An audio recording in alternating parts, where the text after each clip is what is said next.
Welcome to It's the Economy. Our focus is on the power sector. The government has upped its forecast of power demand by the year 2032 to 384 gigawatts. That's up 5% from a previous forecast. Given that the peak power demand in the current year was or is about 244 gigawatts, the government is expecting demand to rise by a compounded annual growth rate of 6% over the next 8 years. That will mean commensurate increase in transmission and distribution capacities too. The market has already been rewarding power stocks from Power Grid to NTPC to Tata Power to Adani Power, SJVN, GE, T&D. Look at the stocks. It's running for you. They have risen between 80 and 800% in the past 1 year. With the government upping its power demand forecast even more, is there more juice left in power stocks? And if yes, which stocks or sectors? Or can the old nightmare of the power sector, discom overdues, return to run down the fortunes of power stocks? For all these questions, I have with me two experts. I have Nikhil Nigania, the Director, Senior Analyst at Bernstein, and Girishkumar Kadam, Senior Vice President and Group Head, Corporate Ratings at ICRA. Gentlemen, good morning and thank you very much indeed for your time. Nikhil, first of all, the math is not kind of convincing. This year, the Power Ministry tells us that demand has risen by 12.7%. And they've upped their forecast only at a 6% CAGR for the next 8 years. Will this be inadequate? How do you make sense of this? Thanks for having me on the show, Latha. So, see, in terms of power demand, structurally for developing countries, the power demand tends to grow at about 1x of the GDP growth rate.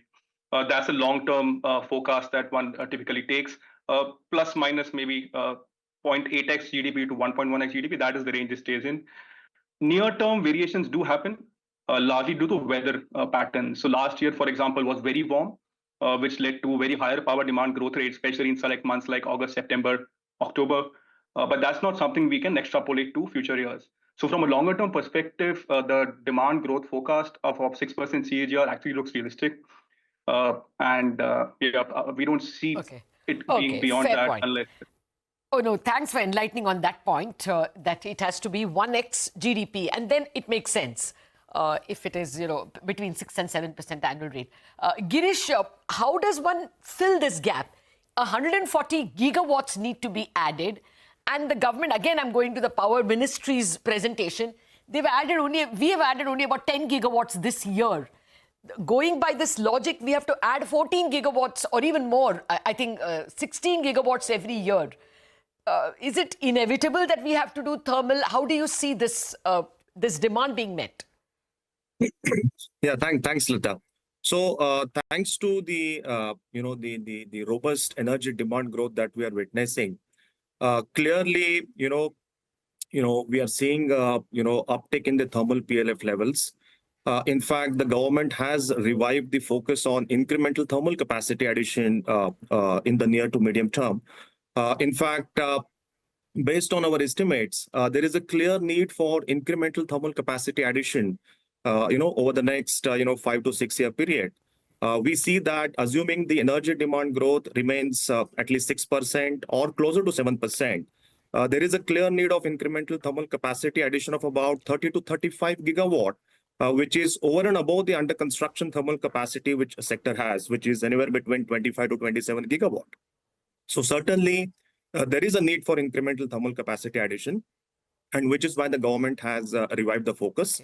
That's number one. Number two, the incremental, power generating capacity addition will continue to be driven by the renewable energy segment.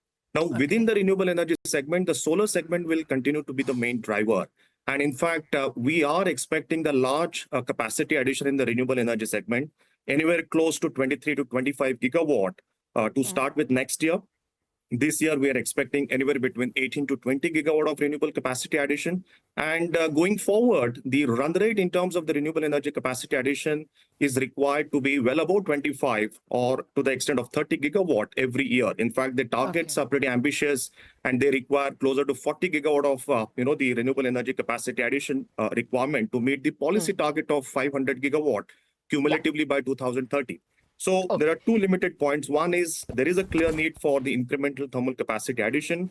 On top of that, because of the policy focus and the the kind of tariff competitiveness which renewable sector has already achieved, we are expecting and we would expect a sizable renewable energy capacity addition to happen over the next 5 to 7 years. So with that, Okay. Okay, got that. Girish, I'm trying to pack in more, let me come back to you for more. That should fill the supply. Now, Nikhil, what is the, who are the beneficiaries likely to be?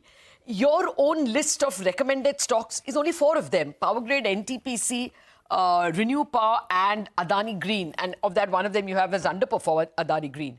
So, clearly this mantle has to be borne by a lot more companies. Which sectors, if you don't want to name names, will be the beneficiaries? For sure.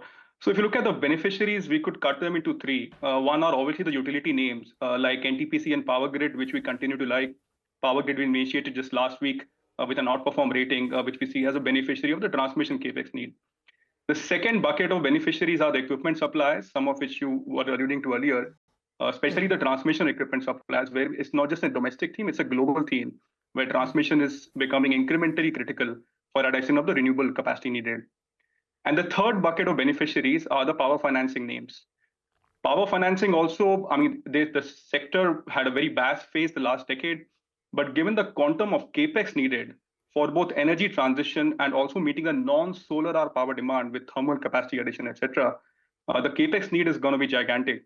And hence, power financing companies should see stronger loan book growth with lesser risk of NPAs, given largely incremental capacity is renewable, where you have power purchase agreements. So these 3 buckets: utilities, equipment supplier, and power financing names are the key beneficiary. Okay. Let me take power finance. You don't have coverage at the moment. Can I expect that there will be more and more coverage of power finance and power equipment companies, even from Bernstein, because by your own admission, those will be the beneficiaries? Hard for us to say in terms of coverage, but in terms of thematic, without a doubt, transmission equipment supplies, we think is they see massive demand come in, both from India and abroad. And same with the case of power financing. They are less covered names. I think they fall between the cracks between power analyst and financial analyst. Yeah. No, I take your point. I have the financier analyst also with me. So let me ask Girish. Girish, do you see power finance names, PFC and REC, being, faced with a lot greater demand? And more importantly, this Achilles heel of the power finance companies, discom dues, you think that will not come back to bite them? It's just that the cycle is positive now, but who is to say it won't get worse? So, Latha, would be difficult for me to comment on individual companies, as we do not. Yes. But in terms of discom dues, we have already seen the significant correction in discom dues, thanks to the implementation of the late payment surcharge scheme over the last 1 year. So the legacy dues are getting corrected in a timely manner through EMIs, and even the regular payments by the discoms to the gencos and the other beneficiaries are happening more or less in a timely manner, thanks to LPS scheme. The question is to how long it remains sustained going forward.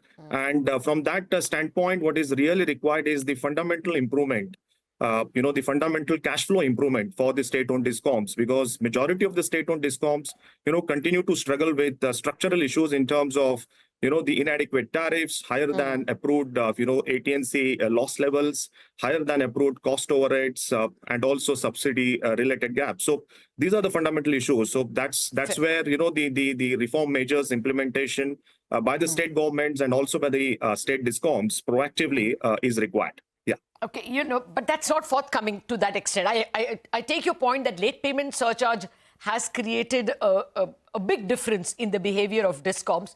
But is it big enough, Nikhil? I was just looking at the finances of PFC and REC. PFC's exposure to discoms has gone up from 30% to 34%. So it's just that the discoms appear to have been able to meet the requirements because of not so much RDSS, but more late payment surcharge, only by taking more loans. It's just that the bomb is now sitting with the financiers. are you really convinced that this will not come back to bite? And this is a very important question for people who have already invested. Like I told you, the past stocks have gone up by 80 to 800%. So you think this will not come back to bite? Nikhil. Yeah. So coming on the discom side, so you're right. So in terms of the lenders, especially, a massive exposure is towards the discoms. But on the discom side, I think one thing which is fundamentally different from the last power cycle which we saw is how active a role a central government is playing in this case. So power, while it's a concurrent subject as per the constitution, the central government has been very clear, even in the RDSS scheme, for example. So funds being given to the states are not just in lieu of, to spend, but there's a very clear milestone attached. So only if you meet those milestones of loss reduction, of reducing your gap between cost of supply and revenue realized, will those funds be dispersed. So the central government, I think, has done a brilliant job from that perspective in making the discoms move towards a better balance sheet and even raising tariffs if needed to reduce the gap for that part. So hence, we see it improving only from a discom side. Plus, from a PFC side, it's a government-to-government loan. Yeah. Okay. No, I'm sorry, I'm being warned that I'm out of time. So very quick questions to you, Nikhil. You've got the PFC part, the power grid part right. You initiated coverage saying the capex will be higher than the consensus forecast, and the government's forecast is adding to your argument.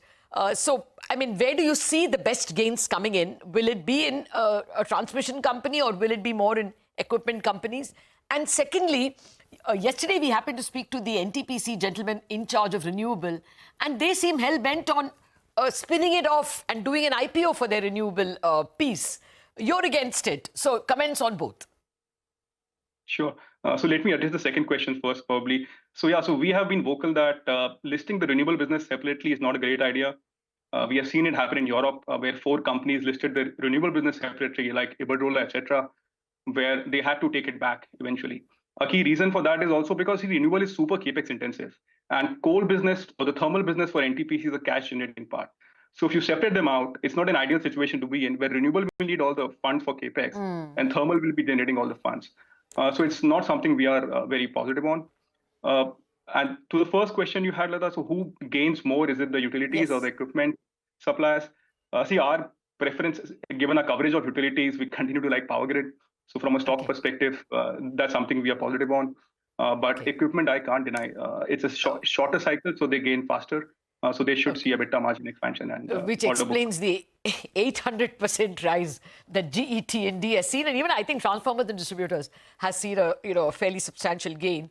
BHL is in the league for other reasons. So yes, equipment guys are up there. In not adequate time at all to do justice to a sector like this. I hope I'll be able to get both of you again for a half-hour show on the power sector. Thank you very much, Nikhil and Girish, for adding to our understanding of power sector and power stocks. That's it on this edition of It's the Economy. After a break, Chartbusters.